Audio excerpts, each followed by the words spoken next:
తిరుమల తిరుపతి దేవస్థానానికి వెళ్తున్నటువంటి ప్రతి ఒక్కరు కూడా చాలామంది మిత్రులు ఫోన్ చేసి అదేవిధంగా వాట్సాప్ ద్వారా కూడా మెసేజ్లు చేసి అడుగుతున్నారండి.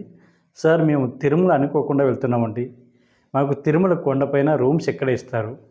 రూములు ఏ విధంగా తీసుకోవాలి? రూమ్లో ఎన్ని రోజుల వరకు ఉండడానికి అవకాశం ఉంటుంది? ఒకవేళ రూమ్ కనుక దొరకకపోతే మాకు సెకండ్ ఆప్షన్ ఏముంది అని మిత్రులందరూ కూడా అడుగుతున్నారండి. సాధారణంగా మనకి తిరుపతిలోనూ అదేవిధంగా తిరుమల కొండపైన కూడా అకామిడేషన్ అన్నది మనకి టీటీడీ 2 నెలలు ముందుగానే విడుదల చేయడం జరుగుతూ ఉంటుందండి. దానికి సంబంధించిన అఫీషియల్ వెబ్సైట్ వచ్చేసి మనకి ttdevaస్థానం.ap.gov.in వెబ్సైట్లోకి మన మొబైల్ నెంబర్ తోటి లాగిన్ అవి ఈ అకామిడేషన్ అయితే బుక్ చేసుకోవచ్చు. కాకపోతే ఇప్పుడు ఆన్లైన్లో అకామిడేషన్ బుక్ చేసుకునేటువంటి మిత్రులు ఎవరైతే ఉన్నారో ఆన్లైన్లోని మనం ఏదో ఒక రకమైనటువంటి ఆతిథ్య సేవలు కానీ లేదా 300 లోపల స్పెషల్ ఎంట్రీ దర్శన టికెట్లు కానీ లేదా అంగప్రదక్షిణ సీనియర్ సిటిజన్లు ఫిజికల్ ఛాలెంజ్ పర్సన్స్ సంబంధించిన కోట కానీ ఇలాగా అదేవిధంగా శ్రీవారి టెస్ట్ బోనస్ కోట ఇది ఆటోమేటిక్గా వాళ్ళకి మనకి దర్శనం అకామిడేషన్ 2 ఒకేసారి ఇస్తారు కాబట్టి ఎటువంటి ఇబ్బంది లేదు. కాబట్టి ఈ మిగిలిన వెళ్తున్నటువంటి ఆన్లైన్లో టికెట్ బుక్ చేసుకుని స్వామివారి యొక్క దర్శన టికెట్ ఏదో ఒక టికెట్ బుక్ చేసుకుని వెళ్ళేటువంటి శ్రీవారి భక్తులు ఎవరైతే ఉన్నారో వీళ్ళందరికీ కూడా మనకి ఆన్లైన్లోనే అకామిడేషన్ అన్నది ఇవ్వడం జరుగుతుంది. కాబట్టి ఒకవేళ మీకు ఆన్లైన్లో అకామిడేషన్ బుక్ చేసుకోకపోవడం తెలియకపోయినా మరిచిపోయినా కూడా మీకు ఎటువంటి ఇబ్బంది పడకుండా నేరుగా తిరుమల కొండపైకి వెళ్ళిన తర్వాత సిఆర్ఓ ఆఫీస్ ఉంటుందండి. సిఆర్ఓ ఆఫీస్ దగ్గర మనకి ఆఫ్లైన్లో అకామిడేషన్ అయితే ఇవ్వడం జరుగుతుంటుంది. ఈ సిఆర్ఓ ఆఫీస్ దగ్గర అకామిడేషన్ ఏ విధంగా ఇస్తారు అనేటువంటి విషయానికి వస్తే మనకి ప్రతిరోజు ఉదయం 6 గంటల నుండి నైట్ 10 గంటల వరకు కూడా ఆఫ్లైన్లో అకామిడేషన్ అన్నది ఇవ్వడం జరుగుతుందండి. దానికి సిఆర్ఓ ఆఫీస్ ఏ విధంగా ఉంటుంది అనేటువంటి విషయానికి వస్తే నాకు బ్యాక్ సైడ్ కనిపిస్తుంది చూడండి, ఇదే అండి సిఆర్ఓ ఆఫీస్. మీరు కనుక అక్కడ తిరుమల కొండపైకి వెళ్ళిన తర్వాత ఎవరిని అడిగినా కూడా మనకు చెప్తూ ఉంటారు. లేదా తిరుమల కొండపైన తిరుగుతున్నటువంటి ఫ్రీ బస్సులు ఉన్నాయి కదండి, అంటే కాషాయం కలర్లో శ్రీవారి రథాలు ఉంటాయి. అది ఎక్కినా కూడా ఆ బస్సు వారిని అడిగినా ఆ బస్సు ఎక్కినా కూడా వాళ్ళు చెప్తూ ఉంటారు. ఎందుకంటే సాధారణంగా మనం తిరుపతి నుండి తిరుమల కొండపైకి వచ్చిన తర్వాత బస్సులో వస్తాం కాబట్టి మనం దిగుతున్నటువంటి బస్ స్టాండ్ వచ్చేసి బాలాజీ బస్ స్టాండ్ ఉంటుందండి. బాలాజీ బస్ స్టాండ్ దగ్గర నుండి సుమారుగా 150 అడుగుల దూరంలో మనకి ఈ సిఆర్ఓ ఆఫీస్ అయితే ఉంటుంది. మీరు స్ట్రైట్గా వచ్చేసినట్లయితే సిఆర్ఓ ఆఫీస్ కనిపిస్తూ ఉంటుంది. మీకు ఇంకా ల్యాండ్ మార్క్ చెప్పాలంటే రైల్వే రిజర్వేషన్ కౌంటర్ అని ఉంటుందండి పక్కన. దాని ఎదురుగుంటూ ఉన్నటువంటి బిల్డింగ్ మనకి సిఆర్ఓ ఆఫీస్. దాని కింద ఫస్ట్ ఫ్లోర్లో మనం లైన్లో నిల్చుంటే అంటే ఎవరైతే దర్శన టికెట్ తీసుకుని తర్వాత అకామిడేషన్ కోసం ఎదురు చూస్తున్నటువంటి శ్రీవారి భక్తులు ఉన్నారో వీరందరూ కూడా అక్కడ ఫస్ట్ ఫ్లోర్లో లైన్లో నిల్చోండి. అక్కడ 2 రకాల లైన్లు కనిపిస్తూ ఉంటాయండి. మిత్రులు ఈ విషయం గుర్తుపెట్టుకోండి. ఒకటి మనకి సాధారణంగా వెళ్తున్నటువంటి శ్రీవారి భక్తుల యొక్క లైను, అంటే సాధారణంగా అంటే ఏంటంటే సర్వదర్శనం ద్వారా కానీ లేదా దివ్యదర్శనం ద్వారా కానీ లేదా ఎస్ఎస్డి టోకెన్ తీసుకున్నటువంటి శ్రీవారి భక్తులు కానీ వీళ్ళు అన్నమాట. ఎందుకంటే ముందుగానే ఆన్లైన్లో బుక్ చేసుకున్నటువంటి శ్రీవారి భక్తులకి అయితే ఆన్లైన్లోనే అకామిడేషన్ తీసుకుంటారు. ఒకవేళ ఆన్లైన్లో అకామిడేషన్ తీసుకోకపోవడం తెలియకపోయినా ఆ టైంకి అకామిడేషన్ అన్నది ఆన్లైన్లో క్లోజ్ అయిపోయినా కూడా వీళ్ళు కూడా నేరుగా సిఆర్ఓ ఆఫీస్ దగ్గర ఉన్నటువంటి ఇక్కడ ఫస్ట్ ఫ్లోర్లో నుంచుని అకామిడేషన్ అయితే తీసుకోవాలండి. దానికి సంబంధించిన ఐడి ప్రూఫ్ వచ్చేసి మీ దగ్గర ఉన్నటువంటి ఆధార్ కార్డ్ మొబైల్ నెంబర్ తోటి ముందుగా అక్కడ లైన్లో అయితే నుంచుని మీరైతే రిజిస్ట్రేషన్ చేసుకోవాలి. మరొక లైన్ కూడా ఉంటుందండి. ఇక్కడ మీరు లైన్లో నిల్చున్నప్పుడు అక్కడ ఉన్నటువంటి టీటీడీ సిబ్బందిని కానీ లేదా అక్కడ ఉన్నటువంటి టీటీడీ దేవస్థానం సంబంధించినటువంటి సెక్యూరిటీ వారిని కానీ అడిగితే వాళ్ళు చెప్తారు. ఏ లైన్ ఎవరికైనా అడగండి క్లియర్గా. ఎందుకంటే చాలామంది మిత్రులు లాస్ట్ టైం నేను వెళ్ళినప్పుడు చూశాను, సామాన్యంగా వెళ్తున్నటువంటి శ్రీవారి భక్తులు ఎవరైతే ఉన్నారో వీళ్ళందరూ కూడా వీఐపీకి సంబంధించినటువంటి లైన్లో నిల్చోవడం జరుగుతుంది. ఎందుకంటే వీఐపీలకి ఇచ్చేటువంటి దర్శనంతో పాటు అకామిడేషన్ కూడా మనకి ఇవ్వడం జరుగుతుంటుందండి. వాళ్ళ ఎమ్మెల్యే కానీ ఎంపీ కానీ ఎమ్మెల్సీ కానీ టీడీపీ బోర్డు మెంబర్స్ కానీ ఇచ్చేటువంటి అకామిడేషన్ మనకి 2 కూడా పక్కపక్కనే ఉంటాయి లైన్లు. ఒక లైన్ అయితే కింద ఫస్ట్ ఫ్లోర్లోకి డైరెక్ట్గా లోపల గదిలోకి అయితే వెళ్తుంది, బుకింగ్ హాల్లోకి వెళ్తారు. ఈ లైన్ వీఐపీకి సంబంధించిన కౌంటర్ లైన్ పక్కన ఉంటుంది. ఇదైతే వీళ్ళ ఫస్ట్ ఫ్లోర్ నుంచి సెకండ్ ఫ్లోర్కి వచ్చి వీళ్ళైతే ఇంత అకామిడేషన్ అయితే తీసుకోవడం జరుగుతుంది. ఇలా వీఐపీకి సంబంధించినటువంటి శ్రీవారి భక్తులకు ఇచ్చేటువంటి అకామిడేషన్ వచ్చేసి మనకి ఇలా మొత్తం నాన్ ఏసీ రూమ్లో అయితే ఇవ్వడం జరుగుతుందండి ప్రజెంట్. వీళ్ళైతే అక్కడ తీసుకుంటారు, ఎందుకంటే వాళ్ళు ఇచ్చేటువంటి సోమవారిక దర్శనానికి సంబంధించిన లెటరు, అదేవిధంగా అకామిడేషన్కి సంబంధించిన లెటర్ చూపించి వీళ్ళైతే అకామిడేషన్ అనేది తీసుకోవడం జరుగుతుంటుందండి. ఇలా సామాన్యంగా వెళ్తున్నటువంటి శ్రీవారి భక్తుల యొక్క లైన్లో అయితే కొంచెం ఎక్కువగా ఉంటుంది. అక్కడ ఆ లైన్ కొంచెం ఎక్కువగా ఉందంటే దాని అర్థం ఏంటంటే అకామిడేషన్ కోసం సామాన్యంగా ఆన్లైన్లో ముందుగా బుక్ చేసుకోకపోవడం తెలియనటువంటి శ్రీవారి భక్తులు, సడన్గా యాత్రను ప్లాన్ చేసుకున్నటువంటి శ్రీవారి భక్తులు. సెకండ్, మనం తిరుమల వెళ్తున్నటువంటి చాలామంది శ్రీవారి భక్తులు ఈ అకామిడేషన్ కోసం ఎదురు చూస్తూ ఉంటారు. కాబట్టి అక్కడ మీరు లైన్లో నిల్చున్న తర్వాత ఇక్కడ ఒక విషయం మిత్రులందరూ కూడా గుర్తుపెట్టుకోండి, లైన్ ఎక్కువగా ఉందని మీరు భయపడద్దు, కంగారు పడద్దు.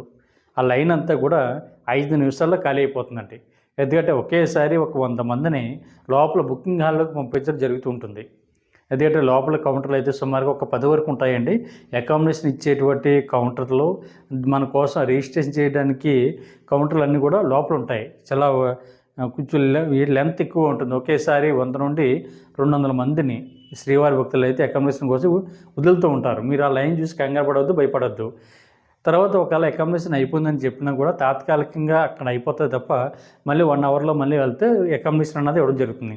అక్కడ అకామిడేషన్ ఏ విధంగా ఇస్తారంటే, తిరుమల కొండపైన ఆ రోజున ఎన్ని రూమ్లు అయితే ఖాళీ ఉన్నాయో అన్ని రూమ్లు కూడా అక్కడికి వెళ్ళినటువంటి శ్రీవారి భక్తులకి అయితే రూమ్స్ అయితే ఇవ్వడం జరుగుతుందండి. సాధారణంగా తిరుమల కొండపైన సిఆర్ఓపి దగ్గర మనకి ఎక్కువ శాతం అంటే 95% మనకి 50 రూపాయల రూమ్లు అయితే ఇవ్వడం జరుగుతుంది. 50 రూపాయల రూమ్లో కూడా మనకి ఏంటంటే 2 బెడ్రూమ్స్ ఉంటాయండి. ఒకటి మాస్టర్ బెడ్రూమ్ ఉంటుంది, సెకండ్ ఏంటంటే ఒక చిన్న బెడ్రూమ్ ఉంటుంది, అటాచ్డ్ బాత్రూమ్ ఉంటుంది, అదేవిధంగా 2 మంచాలు ఉంటాయి, 2 చైర్లు ఉంటాయి, మనకి ఫ్యాన్ ఉంటుంది, ఛార్జింగ్ పెట్టుకోవడానికి సాకెట్, ఇవన్నీ కూడా మనకి అక్కడ అందుబాటులో ఉంటాయి.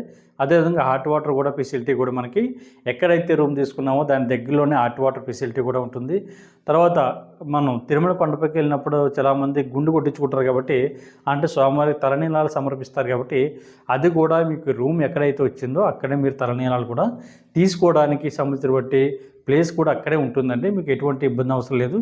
మీరు నేరుగా అక్కడికి వెళ్ళి అంటే రూమ్ ఎక్కడైతే ఎలర్ట్ అయింది అన్నది అక్కడ ఇవన్నీ సదుపాయాలు అన్నీ కూడా ఉంటాయి కాబట్టి మీరు ఎక్కడ ఇబ్బంది పడిన అవసరం లేదు. ఇలాగ లైన్లో నిల్చున్న తర్వాత రూమ్ కోసం రిజిస్ట్రేషన్ కంప్లీట్ అయిపోయిన తర్వాత మనకి వితిన్ 2 అవర్స్ లోపు మనకి ఎస్ఎంఎస్ అయితే రావడం జరుగుతుందండి. మీరు ఏ నెంబర్ ఇచ్చారో మొబైల్ నెంబరు, ఆ మొబైల్ నెంబర్కి ఎస్ఎంఎస్ అనేది రావడం జరుగుతుంది. ఈ ఎస్ఎంఎస్లో మనకి రూమ్ ఎక్కడ ఎలర్ట్ అయింది అనేటువంటి ఇన్ఫర్మేషన్ అయితే అందులో ఉంటుందండి. సాధారణంగా నాకు రూమ్ అన్నది ఎస్ఎన్సి దగ్గర, అంటే తిరుమల కొండపైన ఎస్ఎన్సి అని, జిఎన్సి అని, ఏఎన్సి అని, అదేవిధంగా ఈ రకమైనటువంటి షార్ట్కట్లో నియమం ఉంటాయండి. ఒకవేళ తెలియకపోతే అక్కడ ఎవరినైనా సరే అడగండి. మీ మొబైల్ నెంబరు ఇచ్చినటువంటి మొబైల్ నెంబర్కి వచ్చినటువంటి ఎస్ఎంఎస్ చూపించండి. సార్ ఎస్ఎన్సి ఎక్కడ వచ్చింది, జిఎన్సి ఎక్కడ వచ్చింది, అదేవిధంగా ఏఎన్సి ఎక్కడ వచ్చింది, ఇలాగ అడుగుతుంటే వాళ్ళు చెప్తారండి వాళ్ళ ప్లేస్లో వచ్చిందని. మీరు అక్కడికి వెళ్ళిన తర్వాత మీకు ఉదాహరణకి నేను చెప్తున్నానండి, నాకే ఎస్ఎన్సి దగ్గర 264 రూమ్ వచ్చిందండి. నేను ఎస్ఎన్సి దగ్గరికి వెళ్ళి అక్కడ మనకి ఆఫీసులు ఉంటాయండి. ఎస్ఎన్సికి సంబంధించిన బట్టి ఒక సబ్ ఆఫీసులు అయితే ఉంటాయి.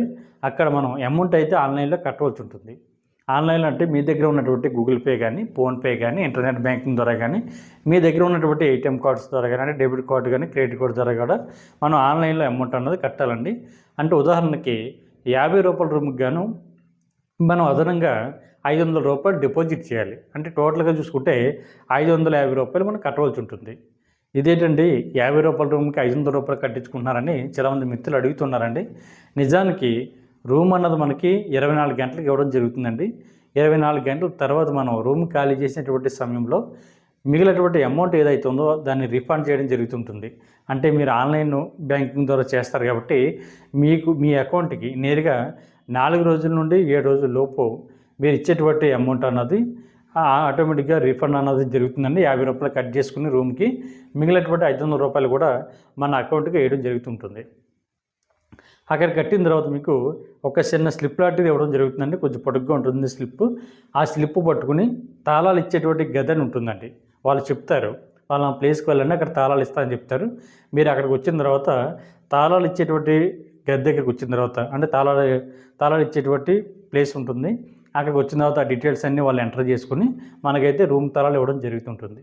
అక్కడికి వెళ్ళి రూమ్లోకి వెళ్ళిన తర్వాత మనం అయితే కొంచెంసేపు విశ్రాంతి తీసుకోవచ్చు. ఇదండి ప్రాసెస్. మనకి ఆప్లైలో తిరుమల కొండపైన రూమ్ తీసుకునేటువంటి ప్రాసెస్. అక్కడ మనకి మ్యాక్సిమం రూ. 50 రూము ఎక్కువ మందికి ఇవ్వడం జరుగుతుంది. తర్వాత రూ. 100 రూమ్ అందుబాటులో ఉంటుంది. అదేవిధంగా రూ. 1000 రూములు కూడా అందుబాటులో ఉంటాయి. ఇది కాకుండా మనకి తిరుమల కొండపైన మఠాలు కూడా ఉన్నాయండి. ఈ మఠాల్లో కూడా మనకి అకామిడేషన్ అన్నది ఇవ్వడం జరుగుతుంది. అక్కడ మీరు అడిగినట్లయితే వాళ్ళు చెప్పడం జరుగుతుంది. అంటే ఒకవేళ సిఆర్ఓ ఆఫీస్ దగ్గర కనుక రూమ్స్ మట్టుకి కంప్లీట్ అయిపోతే ఆ టైంకి అక్కడ మఠాలు ఉంటాయి కాబట్టి మఠాల దగ్గర కూడా మనకి అకామిడేషన్ అన్నది ఇవ్వడం జరుగుతుంది. ఒకసారి అక్కడ ఉన్నవారిని అడిగి మీరు అక్కడ దగ్గరలో ఉన్నటువంటి మఠాలు ఏవైతే అందుబాటులో ఉన్నాయో స్వామివారిని దర్శించుకోవడానికి ఎక్కడైతే మనకి కంఫర్ట్గా ఉంటుందో ఏ మఠాలు స్వామీజీ యొక్క మఠాలు ఉంటాయి అక్కడ మీరు అకామిడేషన్ తీసుకునేటువంటి ప్రయత్నం చేయండి. తర్వాత మనకి చాలామంది మిత్రులు అడుగుతున్నారు, సార్ మాకు అకామిడేషన్ కూడా దొరకలేదు, మేము ఫ్యామిలీతో వచ్చాం, లేదా సింగిల్గా వచ్చాం, లేదా పెళ్ళి కానీ ఒక అమ్మాయి అబ్బాయి ఇద్దరం కలిసి వచ్చాం, అంటే ఎంప్లాయీస్ మేము, తర్వాత మీ ఇద్దరు ఫ్రెండ్స్ కాబట్టి ఇద్దరు కూడా తిరుమల కొండపైకి వచ్చామండి, మాకు అకామిడేషన్ అన్నది అంటే ఇవ్వడం లేదు అని చెప్పారు. అదేవిధంగా 18 సంవత్సరాల లోపు ఉన్నటువంటి పిల్లలకు కూడా అకామిడేషన్ అన్నది ఇవ్వరండి. 18 సంవత్సరాలు పైబడిన వారు ఎవరైతే ఉన్నారో వీళ్ళకి అకామిడేషన్ అన్నది ఇవ్వడం జరుగుతుంది. దాంతోపాటు పెళ్ళి కానీ అబ్బాయి కానీ అమ్మాయి కానీ జంటగా వెళ్తే వీళ్ళకి కూడా మనకి సిఆర్ఓ ఆఫీస్ దగ్గర ఆఫ్లైన్లో అకామిడేషన్ ఇవ్వరండి. తర్వాత సింగిల్గా ఎవరైతే వెళ్తున్నారో సింగిల్గా వెళ్తున్నటువంటి వ్యక్తి కూడా రూమ్ అన్నది ఇవ్వరు. ఈ 3 పాయింట్లు గుర్తుపెట్టుకోండి. మరి వీళ్ళు ఏం చేయాలి అనేటువంటి విషయానికి వస్తే మనకి తిరుమల కొండపైన మనకి ఫ్రీ లాకర్ సదుపాయం ఉందండి. ఈ ఫ్రీ లాకర్ అంటే ఉచిత లాకర్ ఇచ్చేటువంటి ప్రదేశాలు ఉన్నాయి. అది ఎక్కడ ఉన్నాయో చెప్తాం. మనకి సాధారణంగా మనం తిరుపతి నుండి తిరుమల కొండపైకి బస్సు మీద రావడం జరుగుతుంది, లేదా కాలినడకన రావడం జరుగుతుంది, లేదా మీ దగ్గర ఉన్నటువంటి అంటే చాలామంది మెట్ల మార్గంలో వస్తూ ఉంటారు. అంటే ఇక్కడ 2 మెట్ల మార్గాలు ఉన్నాయి. ఒకటి అలిపిరి వద్ద, 2 శ్రీవారి మెట్ల మార్గం వద్ద. మీరు ఎక్కడి నుంచి వచ్చినా కూడా మనకి బస్సు ద్వారా వస్తున్నటువంటి శ్రీవారి భక్తులకైతే మీరు సాధారణంగా తిరుమల కొండపైన 2 ప్లేసుల్లో దిగడం జరుగుతుందండి. ఒకటి బాలాజీ బస్ స్టాండ్ దగ్గర కొంతమంది దిగుతారు, అంటే కొన్ని బస్సులు బాలాజీ బస్ స్టాండ్కి వెళ్తాయి. రెండోది రామ్ బకీచా బస్ స్టాండ్ ఉంది. రామ్ బకీచా దగ్గరికి కూడా అక్కడ బస్ స్టాండ్ ఉంది, అక్కడ కూడా కొంతమంది దిగుతూ ఉంటారు. నేను ఇప్పుడు బాలాజీ బస్ స్టాండ్ దగ్గర మనకి దిగుతున్నటువంటి బిల్డింగ్ ఏదైతే ఉందో అంటే బస్ స్టాండ్ ఏదైతే ఉందో ఆ బస్ స్టాండ్కి బ్యాక్ సైడ్ అంటే వాకబుల్ డిస్టెన్స్లో కరెక్ట్గా 10 అడుగులండి, 10 అడుగుల దూరంలో మనకి పద్మనాభ నిలయం అని ఉంది. ఈ పద్మనాభ నిలయం దగ్గర ఉచిత లాకర్ సదుపాయం ఉంది. అంటే ₹1 కూడా కట్టనవసరం లేదు. అక్కడ మన లగేజ్ పెట్టుకుని మనం అక్కడే రెస్ట్ తీసుకుని అక్కడే రెడీ అవి అక్కడే ఫ్రెషప్ అవి అక్కడే బాత్రూమ్లు ఉంటాయి, స్నానం చేయడానికి ఉంటాయి, తర్వాత కొంచెం విశ్రాంతి తీసుకోవడానికి ఉంటుంది. తర్వాత మనకి ప్రత్యేకంగా ఒక లాకర్ అయితే ఇవ్వడం జరుగుతుంది. మన లగేజ్ అంతా లాకర్లో పెట్టుకోవచ్చు. దానికి సంబంధించిన ఐడి ప్రూఫ్ వచ్చేసి మీ దగ్గర ఉన్నటువంటి ఆధార్ కార్డు తోటి ఈ లాకర్ని అయితే తీసుకోవచ్చని ₹1 కూడా మిమ్మల్ని అడగరు. అదొక ప్లేసు. సెకండ్ ప్లేస్ వచ్చేసి మనకి సిఆర్ఓ ఆఫీస్ దగ్గర మనకి కరెక్ట్గా సిఆర్ఓ ఆఫీస్ దగ్గర నుండి స్ట్రైట్ చూసుకున్నట్లయితే మనకి యాత్రి సదన్ ఉందండి. ఆ యాత్రి సదన్ దగ్గర కూడా మనకి ఉచిత లాకర్ సదుపాయం కూడా అందుబాటులో ఉంది. అక్కడ కూడా సేమ్ ఒక 3 ఫ్లోర్లో బిల్డింగ్ ఉంటుంది. అక్కడ కూడా మీ ఆధార్ కార్డు చూపించి మీరైతే ఉచితంగా లాకర్ని అయితే పొందవచ్చు. అక్కడ కూడా మనకి స్వామివారికి సమర్పించేటువంటి తలనీలాలు గుండు కొట్టించుకోవడం కూడా అక్కడ కూడా ఉంటాయి.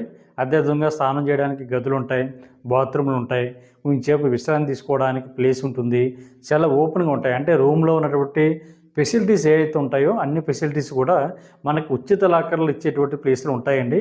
ఎటువంటి ఇబ్బంది లేదు. మీ ఫ్యామిలీతో ఎంతమంది వెళ్ళినా కూడా ఇబ్బంది లేదు. అందరి ఆధార్ కార్డుల నుంచి ఒక్కొక్కరికి ఒక లాకర్ ఇస్తారు కాబట్టి ఆ లాకర్లో మీ యొక్క లగేజ్ని పెట్టుకుని స్వామివారి యొక్క దర్శనానికి అయితే వెళ్ళండి. తర్వాత అక్కడ కూడా హాట్ వాటర్ ఫెసిలిటీ ఉంటుంది. అక్కడే మీరు తలనీలాలు కూడా సమర్పించుకోవచ్చు. దాని తర్వాత కొంచెంసేపు పడుకుందాం అనేటువంటి ఆలోచన ఉంటే అక్కడ కొంచెంసేపు పడుకుని రెస్ట్ తీసుకోవచ్చు. ఇలా ఉంటుందన్నమాట. మనకి ఇదొక 2 ప్లేసులు. ఒకటి పద్మనాభ నిలయం, 2 యాత్రి సదన్, 3 వచ్చేసి మనకి నేను ఇందాక చెప్పాను కదండి మరొక బస్ స్టాండ్ అని రామ్ బకీచా దగ్గర. రామ్ బకీచా దగ్గరలోనే మరొక యాత్రి సదన్ కూడా ఉంది. అక్కడ కూడా సేమ్ ఇదే విధంగా మీరు ఆధార్ కార్డు చూపించి మీరైతే ఉచిత లాకర్ సదుపాయాన్ని అయితే పొందవచ్చు. ఇదే కాకుండా మనకి తిరుమల కొండపైన అనేక ప్లేసుల్లో మనకి ఓపెన్ హాల్స్ ఉన్నాయండి. అంటే దగ్గర ఒక మండపాల టైప్ ఉన్నాయి. మనం ఏంటంటే స్వామివారి దర్శనానికి వెళ్తున్నప్పుడు చూసే ఉంటాం. మనకి స్వామివారి యొక్క సంకీర్తన జరుగుతుంటుంది. అంటే అఖండ సంకీర్తన జరుగుతుంటుంది కదండి. అక్కడ ఆల్రెడీ ఓపెన్ హాల్స్ ఉంటాయి అక్కడ కూడా చాలామంది శ్రీవారి భక్తులు అక్కడ రెస్ట్ తీసుకుంటూ ఉంటారు. అక్కడే వాళ్ళ యొక్క స్వామివారికి దర్శనం కంప్లీట్ అయిపోయే వరకు కూడా వాళ్ళు అక్కడే ఉంటుంటారు. మీరు కూడా అలా ఓపెన్ హాల్స్లో కూడా ఉండొచ్చు, ఎటువంటి ఇబ్బంది లేదు. కాబట్టి మీరు తిరుమల కొండపైకి వెళ్తున్నటువంటి శ్రీవారి భక్తులకి రూమ్స్ అయితే సిఆర్ బాబు దగ్గర ఇవ్వడం జరుగుతుంది. లాకర్లు అయితే నేను చెప్పేటువంటి 3 ప్లేస్లు ఇవ్వడం జరుగుతుంది. మనకి లాకర్లు కంప్లీట్ అయిపోయి రూమ్లు కూడా కంప్లీట్ అయిపోతే మటుకి నేను చెప్పినటువంటి ఓపెన్ మండపాలు అయితే ఉన్నాయి, ఓపెన్ మండపాల్లో కూడా మనం ఉండి స్వామిని అయితే దర్శించుకోవడానికి అవకాశం ఉంటుంది. ఇదొక ముఖ్యమైనటువంటి పాయింట్లు అండి ఇవి. తర్వాత ఆన్లైన్లో అకామిడేషన్ బుక్ చేసుకునేటువంటి ఆలోచన ఉన్నటువంటి శ్రీవారి భక్తులకి ఆ వెబ్సైట్ అయితే చెప్తానండి. ttdevastanam.ap.gov.in వెబ్సైట్లోకి మీరు లాగిన్ అవి అకామిడేషన్ అయితే బుక్ చేసుకోవచ్చు. ప్రతి ఒక్కరు కూడా మన భక్తి మార్కెట్ ఛానల్ సబ్స్క్రైబ్ చేసుకోండి. ఈ వీడియో మీకు నచ్చినట్లయితే లైక్ చేసి మీ యొక్క ఒపీనియన్ని కామెంట్ చేయండి. ఓం నమో వెంకటేశాయ.